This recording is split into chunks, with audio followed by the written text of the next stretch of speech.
Hello বন্ধুরা, আমি আজিজ তোমাদের জন্য আরেকটি নতুন ব্লগ নিয়ে চলেছি। আজকে আমরা মেলে দিয়েছি ছাদে তিল। আর এই তিল ধরানোর জন্য সব থেকে বেশি যেটা ইম্পর্টেন্ট সেটি হলো কাদাল। আমাদের আঞ্চলিক ভাষায় এটিকে বলা হয় কাদাল। একটা লাঠির মাথায় বাঁকানো একটি রোড এটিকে গাঁথা হয়েছে। এই তিল আপনি প্রথমে প্রসেস মাঠ থেকে কেটে আনার পরে এটিকে জাগ দিতে হয় বা সব তিলগুলোকে এক জায়গায় জড়ো করে রাখতে হবে। এরপরে 2 দিন 3 দিন রাখার পরে সেই তিলটিকে রোদে দিতে হবে এবং অনবরত 3 দিন যাবত এই প্রসেস কিন্তু চলবে।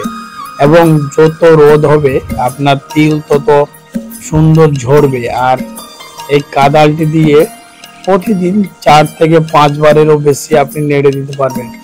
সব থেকে ভালো হয় ছাদে তিল দেওয়ার থেকে যদি আপনি এমন জায়গায় তিলটা শুকাতে দেন যেখান দিয়ে মানুষ আসা যাওয়া করবে এবং তাদের যে পায়ের চাপে অনেক তিল কিন্তু ঝরে যাবে। আর ছাদে দিলে আপনাকে বেশি নাড়তে হবে এবং সেটি খুবই সুন্দর হবে। তোমরা দেখতে পাচ্ছ তিল নাড়ার পরে, প্রথমবার নাড়ার পরে তিলটি অনেকটা ঝরেছে এবং আরো কিন্তু তিল আমাদের এই যে কাঠিগুলো রয়েছে এগুলোতে রয়েছে, তিল গাছগুলোতে অনবরত বারবার নাড়ার ফলে কিন্তু এই তিলগুলো পড়বে। আর মনে রাখবে এই তিল গাছগুলো যদি একবার বৃষ্টিতে ভিজে যায়, শুকানোর পরে যদি একবার বৃষ্টিতে ভিজে যায় তাহলে কিন্তু তিলের কাঠি কিন্তু নষ্ট হয়ে যাবে এবং ওর সঙ্গে সঙ্গে তিলও নষ্ট হয়ে যাবে।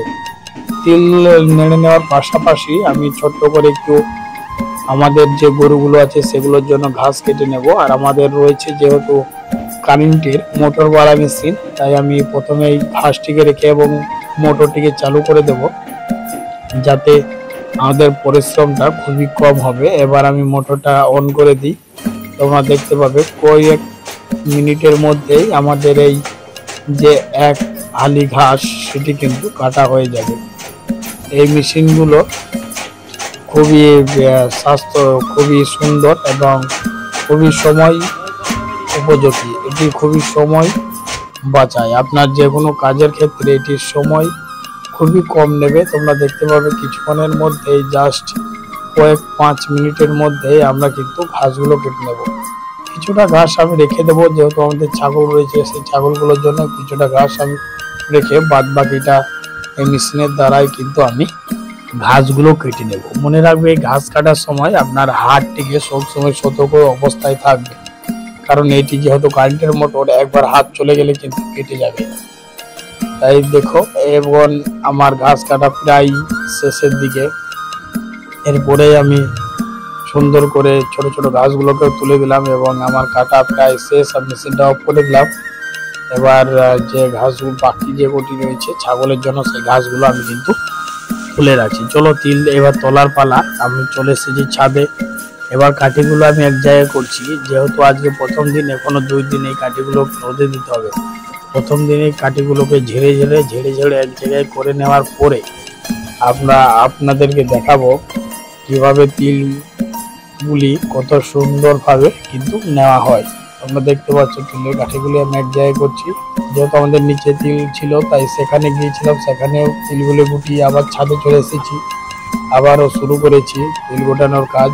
এবার নিচে যেহেতু আমার আব্বু আছে, সেখানে আব্বু জানি নিচে তিলগুলো গোটাচ্ছে, আমি ছাদের গুলো গুটিয়ে নিচ্ছি এবং নিচের গুলি গোটানো হলে আব্বাজান কিন্তু ছাদে আসবে এবং আমরা একসাথে এই তিলগুলি গুটিয়ে নেব। প্রথমে আমি বড় বড় কাঠিগুলো এক জায়গায় করে নিচ্ছি, তারপর জড়া পাতাগুলো ওপর নিয়ে আলাদা করে রাখবো। এবং তোমরা দেখতে পাচ্ছ তিলগুলো আমি গুটিয়ে নিয়েছি। এখনো ওইদিকে যে ছোট্ট করে দেখতে পাচ্ছ গাদা, ওই সাইডটাই ওই তিলগুলো বেরিয়েছে এবং পাশে দেখতে পাচ্ছ পাতা, এগুলো হচ্ছে তিলের কাঠি এখানে রয়েছে। এবং ছোট ছাদ দিয়েও এখনো বাকি রয়েছে, এই তিলটি গোটাতে এখনো বাকি রয়েছে। এখন প্রায় 5টা বাজছে। আকাশটা তোমরা দেখতে পাচ্ছ খুবই পরিষ্কার। তিল শুকানোর জন্য একদম উপযোগী দিন বলতে পারো তোমরা। আকাশটা খুবই সুন্দর এবং মনোরম। এই তিল